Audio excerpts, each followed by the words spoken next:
My name is Haley Myers, and this is my interview with Alicia Louie. And Alicia, if you wouldn't mind telling us a little bit about yourself and your position and what you do.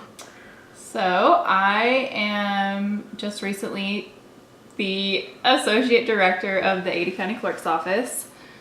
Prior to that, I was a civil front counter supervisor. Prior to that, I was the front counter lead, and then prior to that, I was a front counter clerk. So I have almost 12 years within the clerk's office. So that's really my career all wrapped up. So yeah, and just recently I became the associate director, which hasn't fully gone into effect yet, but will be a slow transition into that new position. At the most 10. But that can fluctuate depending on turnover. So I'd say anywhere from 7 to 10 employees at a time. And then also backing up my counterpart, and her staff consists of 14. So in my new position, I will be directing and supervising the supervisors. Okay. Which consists of, hold on, about 7 employees. Okay, so seven supervisors. Correct. Okay. Yeah. So you'll be the boss of who you were. Correct. Okay.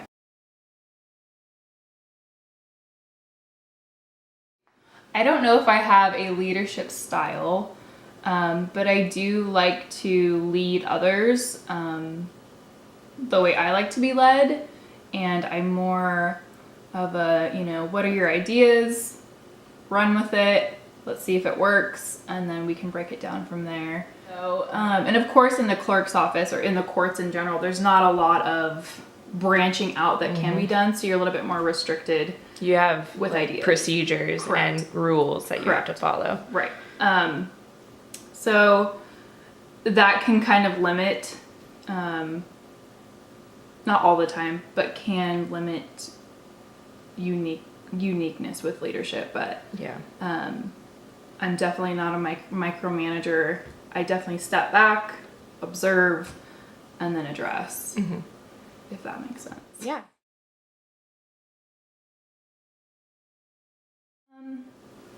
I really like just interacting with people. I enjoy helping people reach goals, whatever those may be, whether they're little goals or big goals. I love problem solving. So that's another big one for me is I love the satisfaction of someone coming to me with an issue. I may or may not know it, and then taking that person with me to go find the answer. So I like showing them that I don't know everything, but let's find out. We can do this together.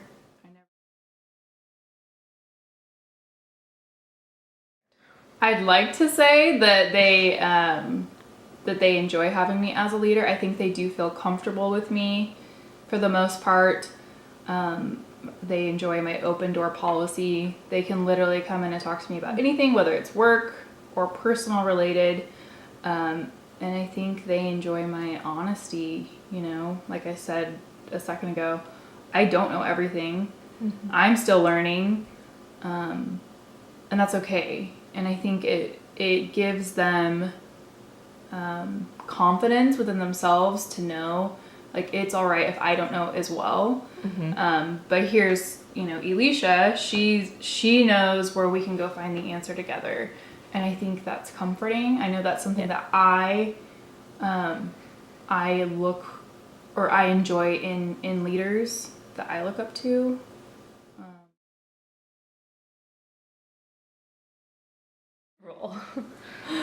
Zero training. I had never been a supervisor before. I'm very, very thankful that my counterpart had been a supervisor for quite some time before me. She's incredible, has so much knowledge.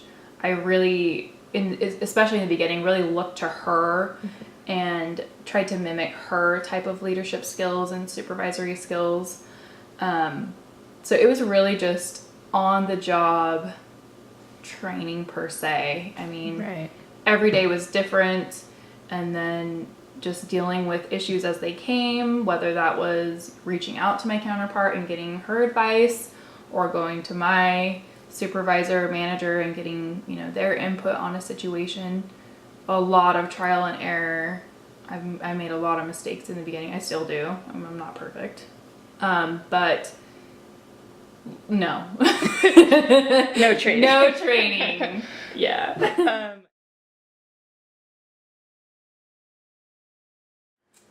This is something that I personally struggle with. I strive to be authentic every single day, at work and in my personal life. It's really important to me to be authentic, follow my morals and values.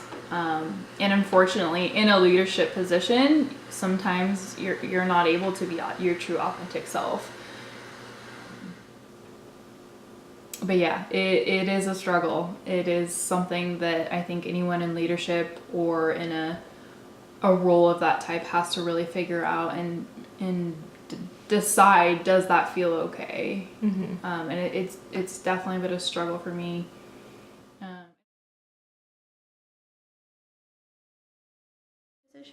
Yeah, so in the clerk's office, all supervisors and managers have to read a book called Thanks for the Feedback. I can't remember the author, Trisha something. Okay. That our leader in that office finds very valuable.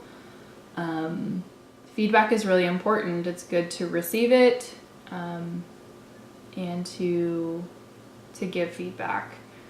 So we've kind of revamped how we evaluate our employees. Rather than doing a yearly evaluation, we meet with our staff individually on a one-on-one monthly, and the whole feeling to that meeting is feedback. So, you know, it's an opportunity for me to give feedback to my employee, and it's also an opportunity for them to give feedback to me. You know, I like to ask them, what can I do to make your job easier? Or tell me if there's anything I can do to help you reach a short-term goal or a long-term goal. And within that feedback, it's the book teaches you teaches you to break down that feedback. So, for example, if you're dealing with an employee that doesn't necessarily like you or get along with you, mm-hmm. their feedback may be harsh. Mm-hmm. And it's learning to accept the feedback, not let it, jump you or kick you off your baseline, as they say in the book, and really breaking that feedback apart. Like, why are they saying that? Maybe it's something that I do need to work on, or were they just angry? Mm-hmm. But it's learning how to break all that feedback down, or break it apart and really dissect it.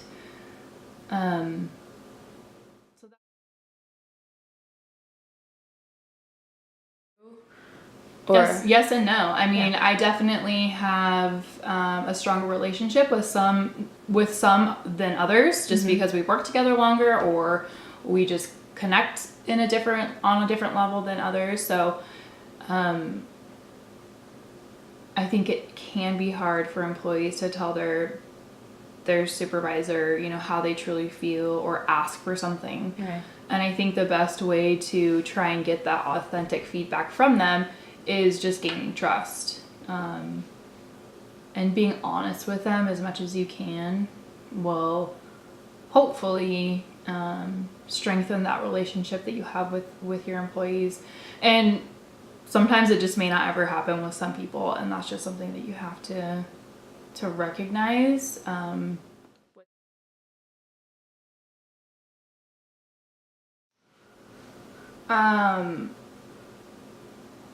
It was an internal conflict that I had with myself, to be honest. I love my staff. I love working with them. I used to do what they did. I mean, that's where I started. And so it was really hard for me to think about leaving them, I guess.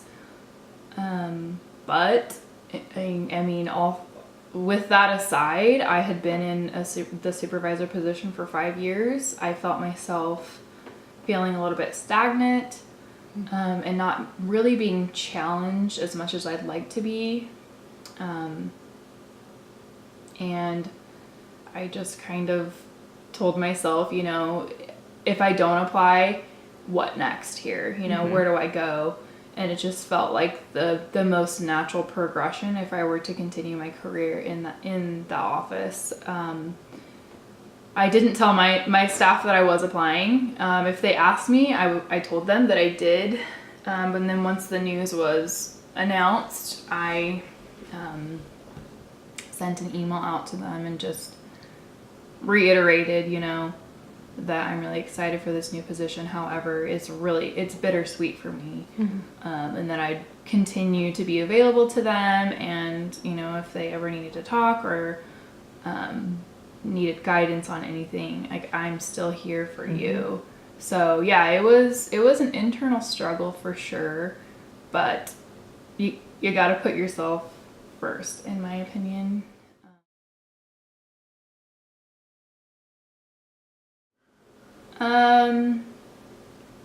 I think just being real and being genuine to your staff. And I think it's really important for someone new in a position or a leadership position to show their staff that they care for them. They really do.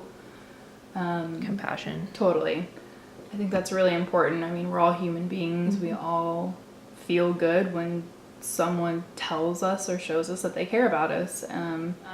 Having a sense of urgency too. When someone comes to you with an issue, don't dismiss or don't act like it's unimportant. It may not be that important, but listening to them intently with, you know, eye contact and telling them you understand, and then actually trying to do something with that. So whether that's reaching out to other people to try and get the situation fixed or resolved, and just having a sense of urgency, because the worst thing is when you go to a boss or whoever telling them something that really is bothering you and it's just dismissed and then never brought up again. Right. I mean, that just, it's hard to build trust with someone like that.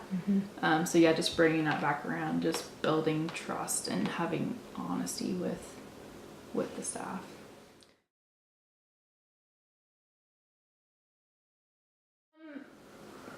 Yes and no. I do think where I work, for the most part, the higher ups genuinely care about their employees. They want to retain as much as possible, and we want to retain people that have great energy and have really great ideas and strive to create an enjoyable culture. So I do think, you know, every supervisor or manager that comes into that role has to read that book because they genuinely feel like it's important to know. And there's discussion that's involved with reading each chapter. So it's not like they send you with a book and then never ask about it again. But then again, yeah, I think, you know, it's just politics. It's the way things are in offices or wherever you may work. Everyone has to have some sort of, I don't know, what's the word? Like an armor?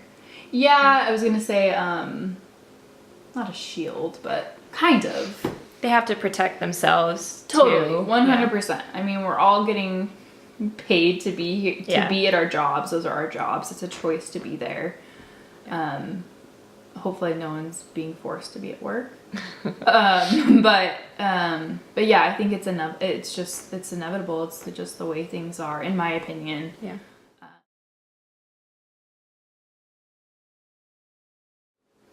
I think you covered it, but another thing that I think is really important with being a leader is having connections and relationships with other people maybe outside of your office that you might deal with every now and then. Just, you know, build those relationships too, and those connections and resources, so that, you know, when your staff comes to you and they want something and it might affect a different area, you can easily reach out to that person, that contact person in that area, to try and make that happen.